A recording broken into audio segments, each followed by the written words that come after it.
Soalan Udan 9, Datuk. Boleh ke petrol 95 RON 95 dicampur dengan RON 97 dalam satu tangki kereta? Boleh, tak ada masalah. Boleh, ya? Jangan campur diesel sudah, ya? Betul. Campur diesel habis. Kena buka semula. Kosongkan. Betul. Okey. Seterusnya, Yusida Yusof. Kita masih di AB Live. Kejap lagi patah balik, ya. Pendengar di WhatsApp, tunggu kejap, Yusida Yusof. Kereta saya Izora Turbo tahun 2014. TCU saya berbunyi. TCU ke? Betul ya? TCU, Datuk, ya? ECU. Dia tulis T. E kot.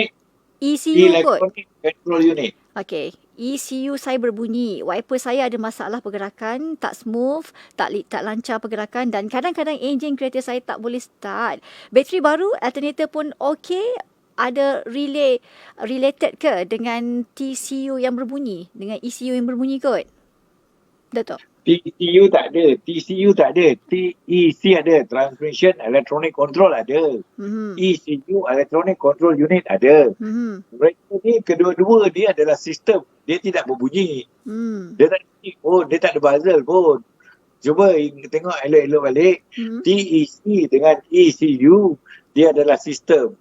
So yang mana sistem ini untuk memberikan pengawasan kepada keseluruhan kenderaan. Untuk aktif, ECU akan hantar kepada EFI Electronic Fuel Injection System akan buat kerja dan dia akan bekerja dan masing-masing bekerja akan memberikan enjin tu kehidupan bergerak terus lancar.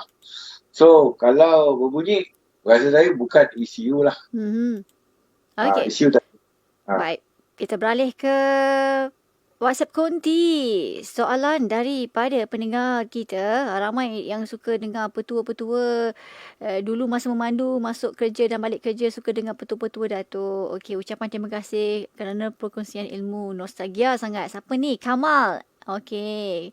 Seterusnya soalan daripada pendengar kita. Hazrin nak tanya, kalau kita rajin sejukkan enjin dengan cara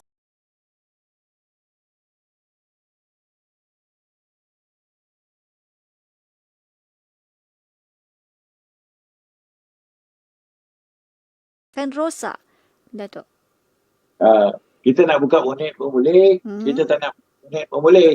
Sebab ventilation dia ada di bahagian depan. Dia akan pergi ke bahagian bawah.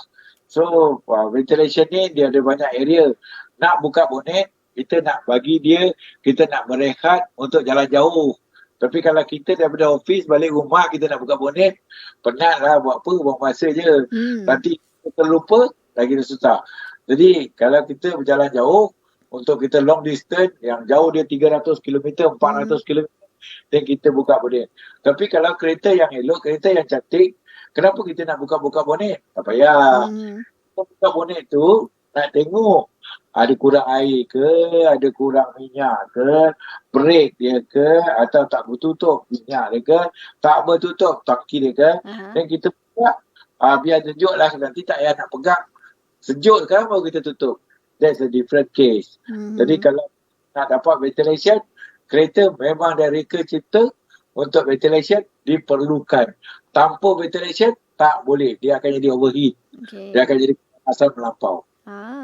Okey.